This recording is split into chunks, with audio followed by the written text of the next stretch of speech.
Praise the Lord. Wow.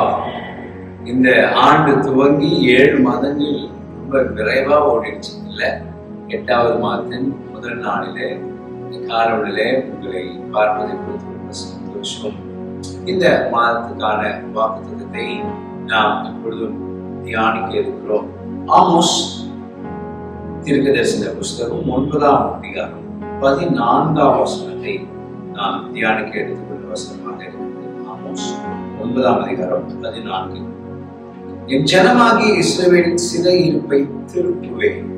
அவர்கள் பாழான நகர்களை கட்டி அவைகளில் குடியிருந்து திராட்சை தோட்டங்களை நாட்டி அவைகளுடைய பலரசத்தை குடித்து தோட்டங்களை உண்டாக்கி அவைகளின் கனிகளை புசிப்பார்கள். எத்தனை அருமையான வசனம்!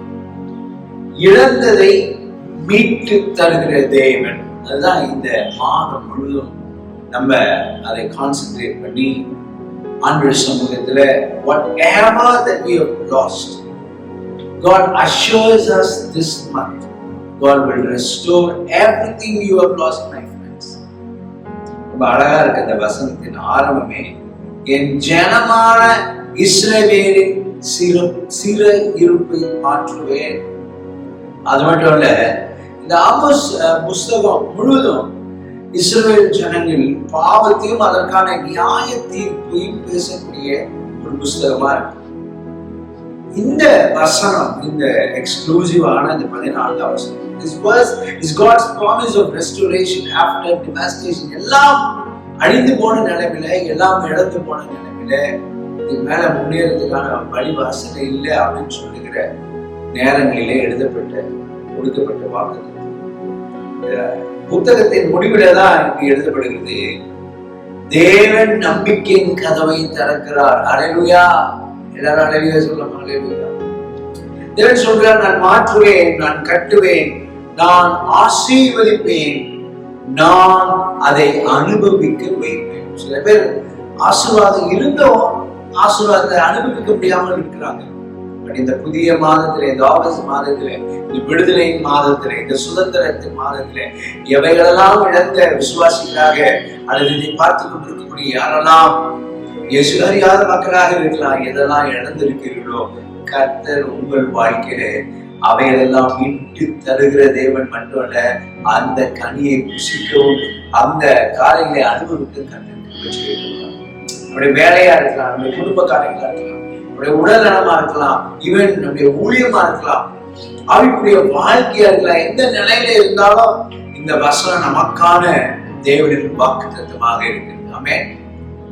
5 காரியங்களை நான் சொல்லி முடிக்க ஆசைப்படுகிறேன். முதலாவது, தேவன் நம்முடைய சிறை இருப்பை மாற்றுகிறவர். Firstly, God restores what we have lost or what was lost.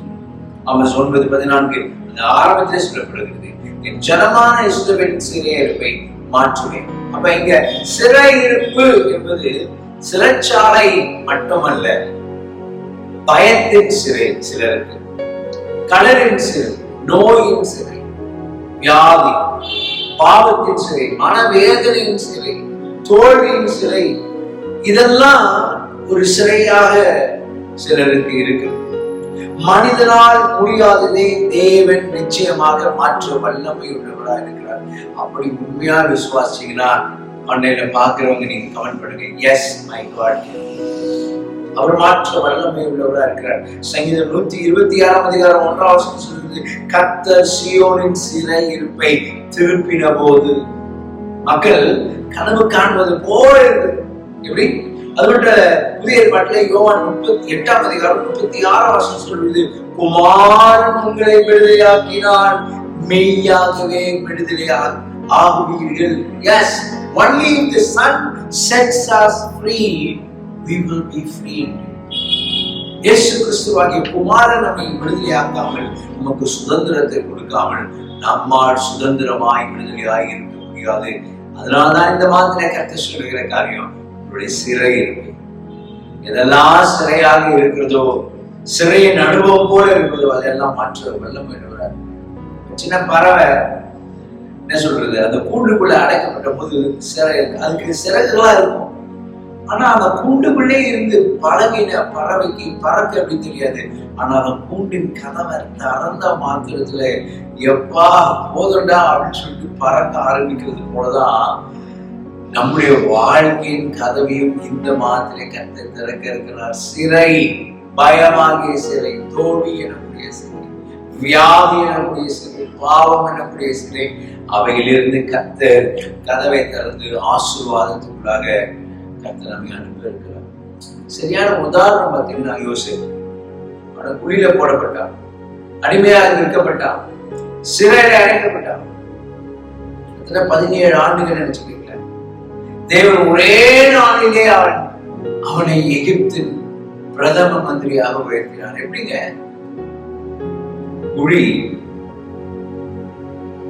அடிமையாக விற்கப்பட்டான், சிறைச்சாலையில அவன் செய்யாத தப்புக்கு சிறைச்சாலையில் இருப்பான். கர்த்தர் ஏற்ற வேளையிலே ஒரு தாழ்மையான நிலைமையில் இருக்கும் அடிமைத்தனத்தில் இருந்து என்ன சொல்றது, கைதியாக இருந்த யோசேப்பை கர்த்தர் பிரதம மந்திரியா மாற்றினார். எஸ் மை ஃப்ரெண்ட்ஸ், வாழ்க்கையில இதெல்லாம் இழந்து உலக வேலையை நீங்க இழந்திருப்பீங்களா? குழந்தைய நீங்க இழந்திருப்பீங்களா? உங்களுடைய உற்றார் உறவினர் ரொம்ப beloved ones நீங்க இழந்திருந்தீங்களா? பணத்தை இழந்திருந்தீங்களா? உங்க சமாதானத்தை இழந்திருந்தீங்களா? கர்த்தர் அவைகளை மீண்டும் தரக்கூடிய மாதமாக மனிதர்களை மீண்டும் வர முடியாது. ஆனால் அந்த சமாதானத்தை இழந்தீங்களே, அந்த சமாதானத்தை கர்த்தர் தர வல்லமை உள்ளவராக. மனுஷன் பூட்டிய கதவை வேற யாருக்கும் தர முடியாது. அவன் சொல்லுவான், நான் பண்ணிடுறேன், நீ பண்ணிடுற, நோ நோ நோ நோ, இந்த recommendation no. God only can open the doors that which has been shut, my friends.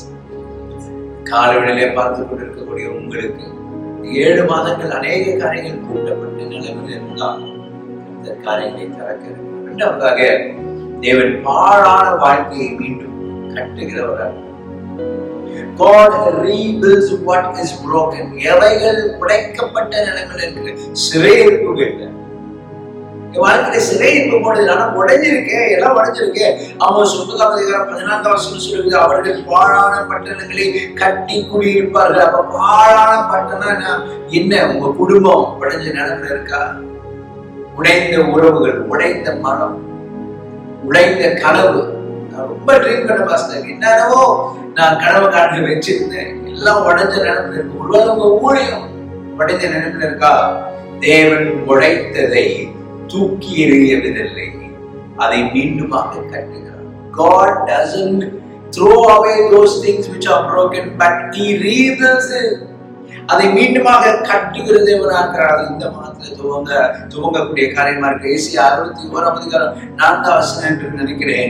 நெடுங்காலம் பாழாய் கிடந்தவைகளை கட்டி பூர்வத்தில் நிர்மூலமானவைகளை எடுப்பித்து தலைமுறை தலைமுறை இடிந்து கிடந்த பாழான பட்டங்களை புதிதாக கட்டுவார்கள். ஹல்லேலூயா! What a fantastic scripture. நெடுநாளாய், பூர்வமான நாட்களாய், தலைமுறை தலைமுறையாய் சொல்லிருக்கலாம். ஜெனரேஷனா 4 தலைமுறையில எல்லாம் உடஞ்ச நிலைமையில இருக்கிறத உன்னுடைய தலைமுறையிலே அதை செஞ்சிட முடியும். Yes my friend, கர்த்தர் சிறை இருக்க மாட்டாங்க, உடைந்ததையும் சரியாகும். ஒரு வீடு உதாரணமா யோசிச்சிருக்கீங்க, வீடு புயல் மூலமா இடித்து விழுந்துருச்சுன்னா நீ அதை கட்டவே முடியாதுன்னு மட்டும் சொல்லலாம். ஆனால் அதை சரி செய்யக்கூடிய இன்ஜினியர்ஸ் வந்துட்டாங்கன்னா அதை நிச்சயமாய் முன்னாடியை விட கீழே விடாதபடிக்கு வலிமையா மாற்ற முடியும். அதுதான் அதை விட சிறந்த கட்டிட நிறுவனர் தான் இன்ஜினியர் தான் நம்முடைய. God is an architectural engineer. Those things which had been broken, சிதைந்து போயிருக்கக்கூடிய கரைகளை கட்டி அதுல கொஞ்சம் கூட எந்த விதமான சிதைப்பு இல்லாதபடிக்கு, அந்த விரிசல் கூட இல்லாதபடிக்கு செய்கிற தேவன் தான் நம்முடைய தேவன். பெஸ்ட் எக்ஸாம்பிள், எருசலேமின் மதில்கள் இடிந்திருந்தன, எல்லாரும் கேலி செஞ்சாங்க. இல்ல சன்பல்லா, தொபியா, அரபியர் இவரெல்லாம் கேலி செஞ்சாங்க. ஆனால் தேவன் உதவினார். 52 நாள்ல முடியாத ஒரு காரியத்தை பல வருடங்களாய் இடிக்கப்பட்ட நிலைமையில் இருந்ததை, உடைக்கப்பட்ட நிலைமையில் இருந்த சவரை 52 நாள எதிர்ப்பின் மத்தியிலே பதிலை கட்ட உதவி செய்திருப்பார். அதான் நெகேமியா 6:15 சொல்லுது. அப்படியே அடக்கமானது 52 நாளைக்குள்ளே கட்டப்பட்ட ஏலூர் மாதம் 25ஆம் தேதியிலே முடிந்தது. உடஞ்சிருச்சே, சிலையில மாட்டிட்டு இருக்கேனே, மூன்றாவதாக வேகமாக தேவன் இந்த மாதத்துல மீண்டும் கனி கொடுக்க செய்கிறவர். Yes my friends, God gives fruitfulness again. எப்படி ஒரு காலகட்டத்துல என் வாழ்க்கை, என் பிசினஸ், என்னுடைய குடும்பம், என்னுடைய எல்லா ஊழியர்கள் ரொம்பவும் கனி நிறைந்த ஒரு வாழ்க்கையா இருந்திருக்குது. இப்ப என்ன ஆச்சு? சிறையிருப்பு உடஞ்சிருக்கு. கனி கிடைக்குமா அப்படின்ற வேலையில அவர் 9:14 அதுக்கான வாக்குத்தத்தமும் அதுல அடங்கி இருக்கு. திராட்சை தோட்டங்களை நான் நட்டு. திராட்சை தோட்டம் என்பது வளர்ச்சி, indicates growth, ஆசீர்வாதம், பலன், செழிப்பு. Vineyards indicates growth, blessing and prosperity. உடைந்தது, சிதைந்தது, சிறையிருப்பிலே இருக்கக்கூடிய காரியங்களுக்கு இந்த மாதத்துல கர்த்தர் ஃப்ரூட்ஃபுல்னஸை கனி கொடுக்கக்கூடிய மாதமாக மாற்றும். பல தோல்விகளுக்கு பிறகு அனைவரும் முயற்சி எடுக்கிறது பயப்படுறீங்க. ஆனால் தேவன் சொல்றார், மீண்டுமாக நடு, மீண்டுமாக காரியங்களை செய். Don't give up. பிரதர், நீங்க அவ்வளவுதான் முடிஞ்சிருச்சு அப்படியே விட்டுலாம் நினைக்கிறீங்க. மீண்டுமாக நடு, மீண்டுமாக காரியங்களை செய்ய ஆரம்பி.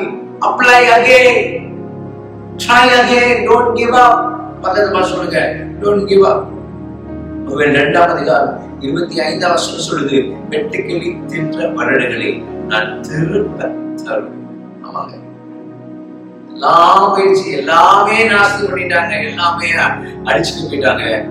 அவைகள் இழக்கப்பட்ட சூழ்நிலையிலும் இந்த நாட்களிலே கர்த்தர் மீண்டுமாக செய்கிற தேவனா இருக்கிற. எனக்கு இந்த நியூ டெஸ்ட்மெண்ட்ல பேதுருடைய காரியம் தான் ஞாபகம் வருது. பெஸ்ட் எக்ஸாம்பிள் லூக்கா 5ஆம் அதிகாரம் 4-7 வசனம் வரைக்கும் நீங்க வாசித்து பாருங்க.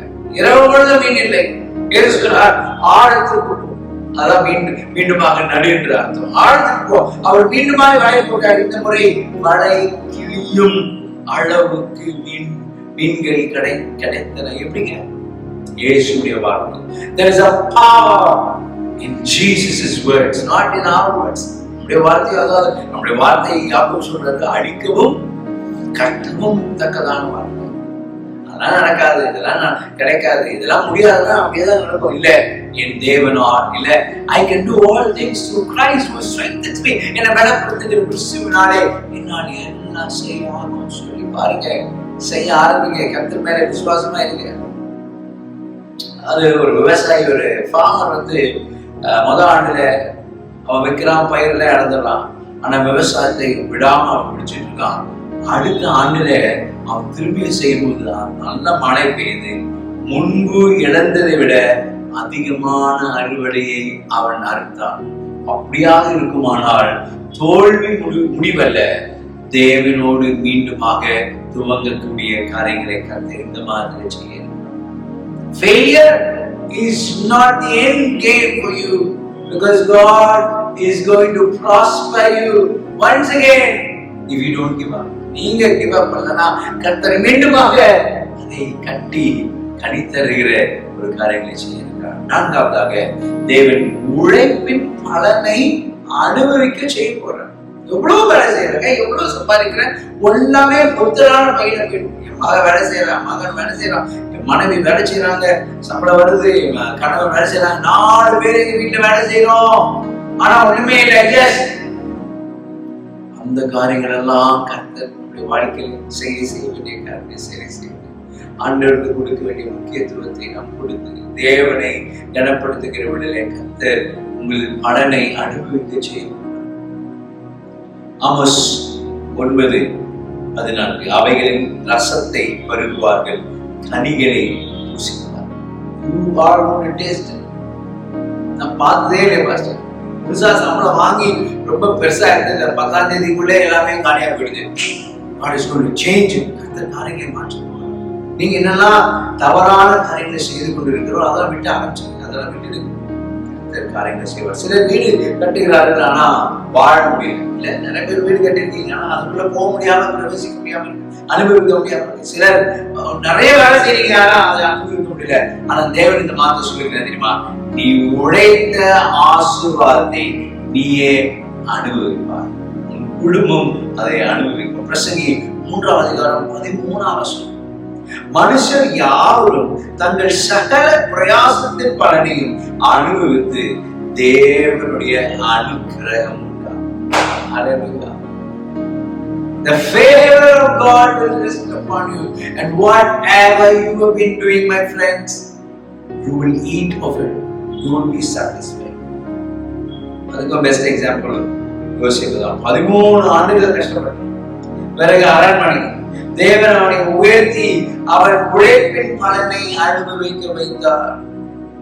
டெஃபினட்டா அது போலதான் தேவன் கொடுக்கக்கூடிய ஆசீர்வாதம் நாம் அனுபவிக்க முடியாத ஆசீர்வாதம் விட நாம் அனுபவிக்க வைக்கக்கூடிய ஆசீர்வாதமாக இந்த மாதத்துல ரொம்ப ஸ்பெசிபிக்கா ஒரு சில குடும்பங்கள் கேட்டரிங் கமிட்டி மினிஸ்ட்ரிஸ் அல்லது ஃப்ரெண்ட்ஸா அந்த சர்ச்சுக்கு வந்துட்டு இருக்கவங்க, இன்றைக்குதான் இந்த ஆன்லைன் காரியங்களை முதல் முறையாக பார்க்கக்கூடியவர்களா இருந்தாலும் என்னால அனுபவிக்க முடியல சார்.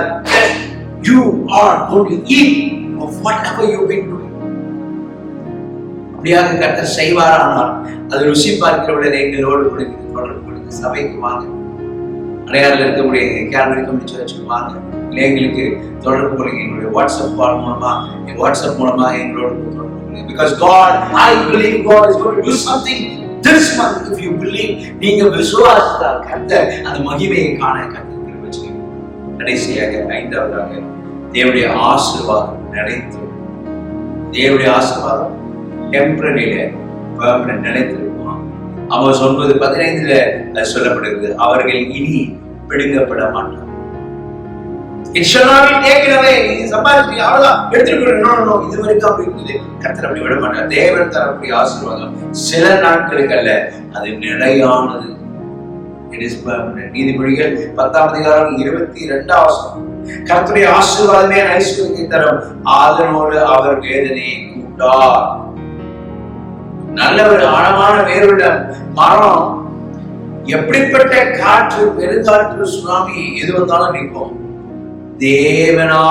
தேவனில் கிறிஸ்துக்குள் வேரூன்றிய வாழ்க்கையும் அப்படிதான். அதான் கொலோசியர் 2:6-8 நீங்க வாசித்து பாத்தீங்கன்னா, if you are rooted in Christ, உங்களுடைய விசுவாசம் உறுதியாக்கப்பட்டதாக கிறிஸ்துக்குள் இருந்தால், அந்த ஆழமான வேர் இருந்தா அசைக்கப்பட முடியாது. உங்க வேலை, உங்க தொழில், சரீரம், உங்களுடைய குடும்ப சமாதானம், ஊழிய வாய்ப்புகள், ஜெபம் அப்படியே உடைஞ்சு போச்சு. ஜெபிக்க முடியல, சந்தோஷம், இது எல்லாமே நீங்க இழந்திருக்கலாம். ஆனால் தேவன் இன்னும் மீட்டு தருகிற தேவன் ஆக இருக்கிறார். இந்த மாதத்துல அவர் சொல்லுகிற காரியம் இன்று கூட உங்கள் வாழ்க்கையில புதிய தொடக்கத்தை உருவாக்க முடியும். You can begin a new chapter in your life. If everything is kind of lost, vanished, blurred, God is about to begin something new, a new chapter, a new page, a blank page where you could write it again. It was scribbled, அதெல்லாம் கிறுக்கப்பட்ட நிலைமை, எல்லாம் உடைக்கப்பட்ட நிலைமை, சிறைப்பு நாட்களில் இருந்த என்னுடைய பழைய அனுபவிக்க முடியல. That is enough. Enough is enough. கர்த்தர் சொல்கிறார், நான் ஒரு புதிய காரியத்தை செய்வேன். எப்படி நம்ம செய்வோம்?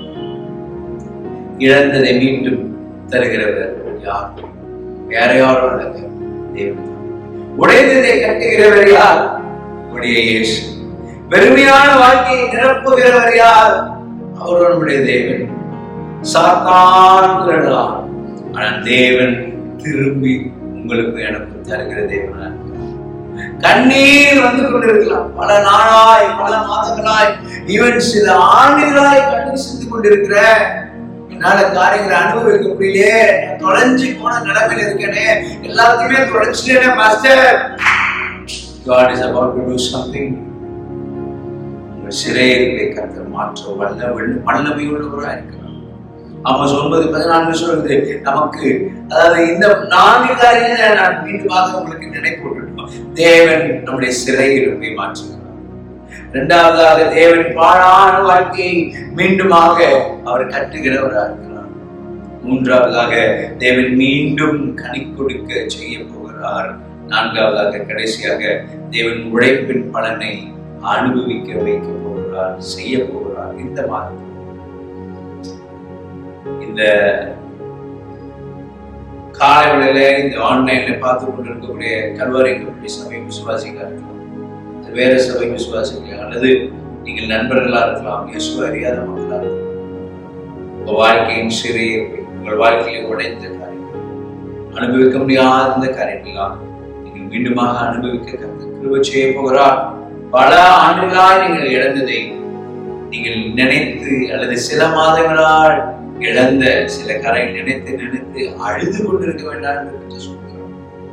9:14 ஆமோஸ் 9:14 வாக்குத்தத்தம் கொடுத்த தேவன் இன்றும் உயிரோடு இருக்கிறார். அவன் நம்முடைய தேவன் செத்த மரித்த தேவன் அல்ல, இன்றும் உயிரோடு இருக்கிறார். நம்முடைய கண்ணீரை மகிழ்ச்சியாக மாற்றக்கூடிய தேவன், வாழான இடங்களை மீண்டும் கட்டக்கூடிய தேவன், உங்கள் வெறுமையை ஆசீர்வாதமாக மாற்றுவேன் என்று சொல்கிறார். ஆண்டவரே, இந்த காலவெளியில ஆகஸ்ட் 1ஆம் தேதி 2026 இந்த காலவெளியில பார்த்து கொண்டிருக்கக்கூடிய ஒவ்வொருவரையும் பிதா குமாரன் பரிசுத்த ஆவியின் நாமத்தினாலே அடியேன் ஆசீர்வதிக்கிறேன்.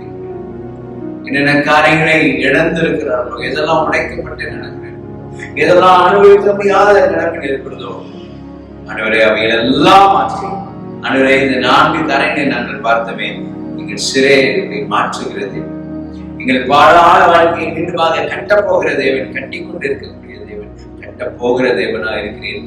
மீண்டுமாக கனி கொடுக்க செய்ய போகிற தேவன், எங்கள் உழைப்பின் பலனை அனுபவிக்க செய்ய போகிற தேவனே, நமக்கே எல்லாம் துதி கன மகிமை எல்லாம் செலுத்துகிறோம். இந்த மாதிரி மக்கள் ஒவ்வொருவரும் அநேகர் இந்த 30ஆம் தேதி ஆகஸ்ட் அந்த கடைசி ஞாயிற்றுக்கிழமை அன்றைக்கு அநேகர் இந்த வாக்குத்தத்தத்தை கேட்ட ஒவ்வொருவரும் அதன் மூலமாக சாட்சி சொல்ல போகிறாங்க. இவைகளிலே அநேக நன்மைகளை நாங்கள் இழந்தோம், கர்த்தரை அனுபவிக்க செய்தார். சிறைய நாட்கள் இருந்தோம், கர்த்தர் மாற்றினார், சாட்சி சொல்ல வச்சு இந்த மாதம் நல்ல சுகமும் பலனும் ஆரோக்கியமும் தேவனுடைய பிரசனம் ஒவ்வொருவரையும் காத்து வழி நடத்திட்டோம். எல்லா தீங்குக்கும் பொல்லாப்புக்கும் விக்கிரங்களுக்கும் பழைய பிரயாணங்களிலும் போக்கிலும் வருகையிலும் எல்லாவற்றிலும் தேவனுடைய பிரசனம் வியாதியா இருக்கிற ஒவ்வொரு மக்களையும் கர்த்தர் சுகப்படுத்துங்க. ஆண்டவர் ஆசீர்வாதத்தை காண சிறையிருப்ப மாற்றும். ஆண்டவரை உடைந்ததை கட்டுங்க, பலனை அனுபவிக்க கர்த்தர் வச்சு இயேசு நாமத்தில் சொல்லிக்கிறோம். ஆமென். Bless you. சந்தோஷம். மாலைவேளையில சபையின் ஆராதனை இருக்கும். இன்னைக்கு நாம் காலையிலே இதை போட்டுனாலும் சபையின் ஆராதனையில கர்த்தர் நம்மை அதிகமாக ஆசீர்வதிக்க போகிறார். God bless you. God bless you.